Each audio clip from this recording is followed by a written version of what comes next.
Guys, to completely stop pituitary atrophy, anytime you are on testosterone or any other androgenic compound, you need to be taking GnRH. The brand name, guys, is GnRH.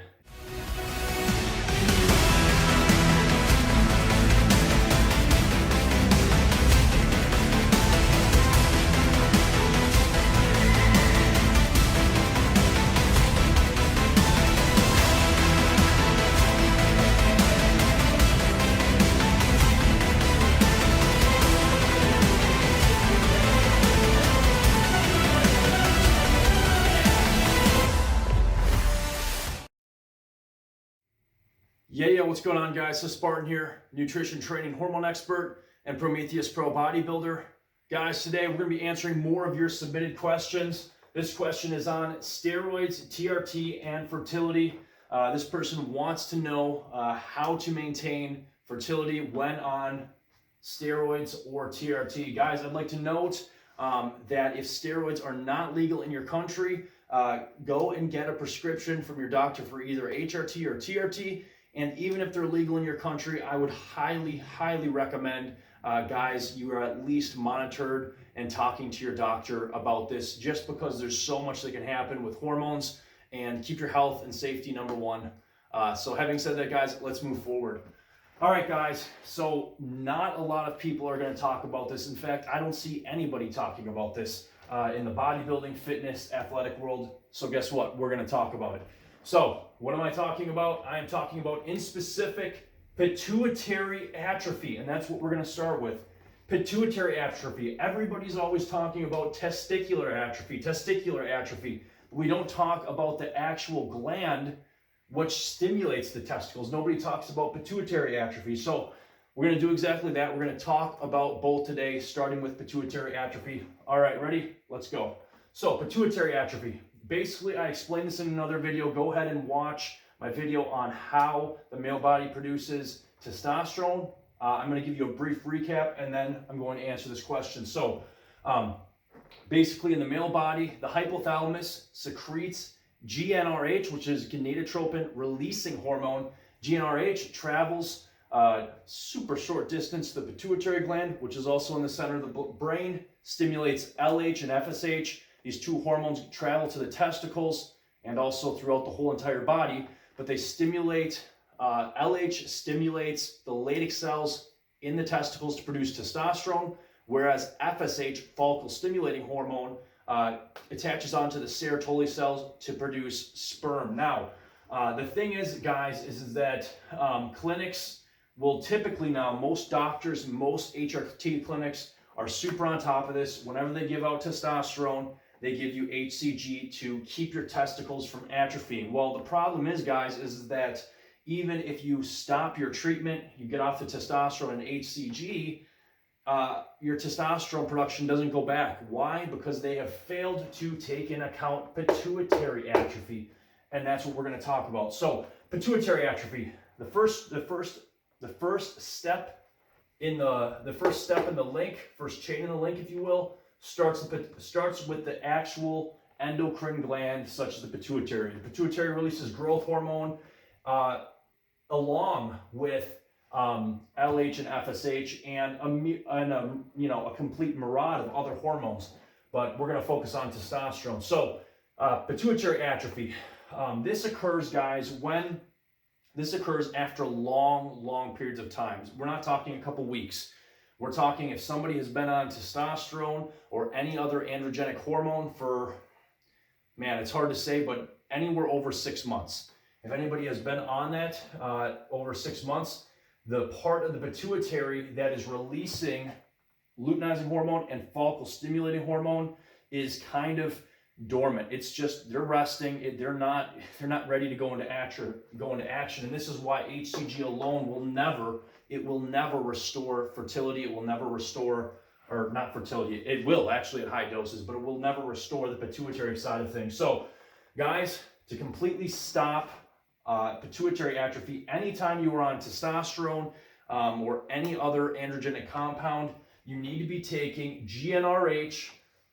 The brand name, guys, is GnRH. And If you're getting this from a good HRT clinic, Prometheus HRT, or any other good clinic, they're going to be adding stabilizing agents to this ganadorelin, okay? I know there's a lot of peptide sites where you can buy ganadorelin, and a lot of the time it's real. It's real ganadorelin, real GnRH, whatever you want to call it. But the problem is after 2 days, it's basically worthless because they're not putting in those expensive stabilizing agents, and without it, the ganadorelin falls apart. It's useless, okay?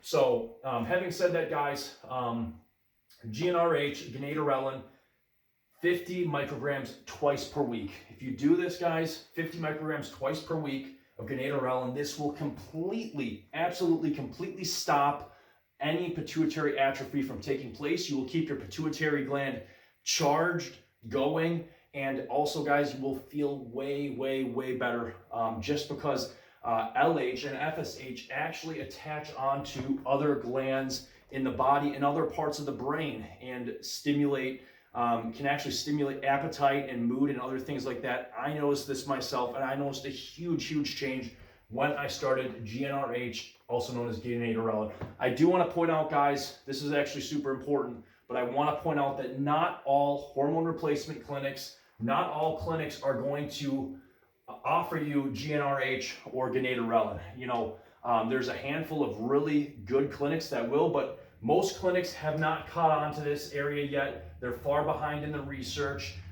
This is advanced medicine, and as we know, you know, everything, there's a little bit of lag from the scientific community to the medical community. Having said that, Prometheus HRT does offer ganadorelin, pharmaceutical grade GnRH or ganadorelin with stabilizers. That's what I take.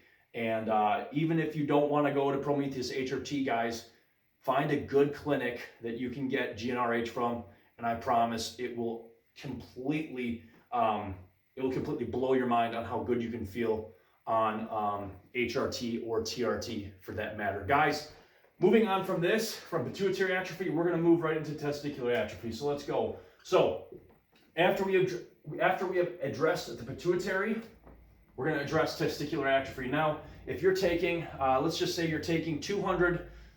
Let's say you're with Prometheus HRT and you're taking 250 milligrams of testosterone cypionate a week. As long as your labs are good, you're going to qualify for that easily. Let's say you're taking that through the clinic, and you're taking your 50 micrograms twice per week of ganadorelin. You're already going. Not only are you stopping pituitary atrophy, like we talked about, but you're going to also be stimulating the testicles a bit, just because you're going to be pumping out still LH and FSH by doing this, and in large amounts twice per week. So the thing is that your testicles are already getting some stimulation, but it's not as much stimulation as it's not continual as every day. There's still be a little bit of gaps, if you would. You're not going to, just by doing this, guys, you're not going to have hardly any. You're not going to have much atrophy, but just to fill in the gaps when the LH and FSH are not in your system from the ganadorelin twice per week, we're going to be taking low dose of HCG, and this is absolutely plenty. So talk to your doctor, but you know what I am prescribed and approved for. And again, guys, this is my protocol. This is what I use myself, so I'm not talking out of pocket. This is advanced medicine. This is the best it gets. So HCG 250 to 500 IUs twice per week. So why do I give a range? Well, you know, for me personally, I don't want to have to use an aromatase inhibitor. I want to keep my estrogen a little bit lower. So, you know, I do the GnRH 50 micrograms twice per week, and I do HCG 250 twice a week. Now, I am also approved for 500 IUs twice per week, but it's a well-known fact with HCG is that HCG stimulates the aromatase enzyme a little bit. There's no way around it. It's just how it works. So it will increase your estrogen levels a little bit more. So, you know, I just do 250, and I do the 50 micrograms of GnRH. But if you want a little bit higher test, you want to try that, go ahead, try that, and do whatever feels best for you. And that's the beauty of working with an advanced HRT or TRT clinic. So guys, that's pretty much it. We talked about TRT, or steroids, TRT, and fertility. This is the best it gets, guys. So, you know, if you're with a good TRT or HRT clinic, they're going to be, as long as they're, you know, if they're good at all, they're going to be giving you your HCG. You know, if they're giving you HCG alone, they better be giving you 500 IUs twice per week, because if they're not, you need to find a new clinic, because that's 250 will not cut it for testicular atrophy unless you're already taking the GnRH, because that way you're producing the LH and the FSH to stimulate both testosterone and sperm production. So if you're only doing HCG, they better be giving you at a minimum 500 IUs twice per week. Otherwise, find a new clinic, find a new doctor. It doesn't have to be my clinic, but you don't want the testicular atrophy. You won't feel as good either on your day-to-day, just your energy levels. HCG does have an effect on energy levels. We're going to talk about that in another video. But guys, that's pretty much it. Addressing both pituitary atrophy and testicular atrophy. This is what you need to do to remain at your best, both feel good, performance, and also you're keeping your endocrine system working 100% in full swing, whether you're on or off, as long as you stick to this advanced hormone replacement clinic protocol. Again, not all clinics are doing this. This is brand new advanced medicine, but I will tell you guys, I have done HCG alone, and I've done GnRH. I've done this alone, and I've done them both together. And guys, I can tell you that this is a huge game changer. So don't take my word for it, and also don't take my clinic for it. Ask your clinic if they have gonadorelin with stabilizing agents, and if they do, go there, try it. I promise you, it is well worth it. Guys, stay safe, stay healthy, be at your best, and keep the questions coming. Seth Spartan, and we are out of here.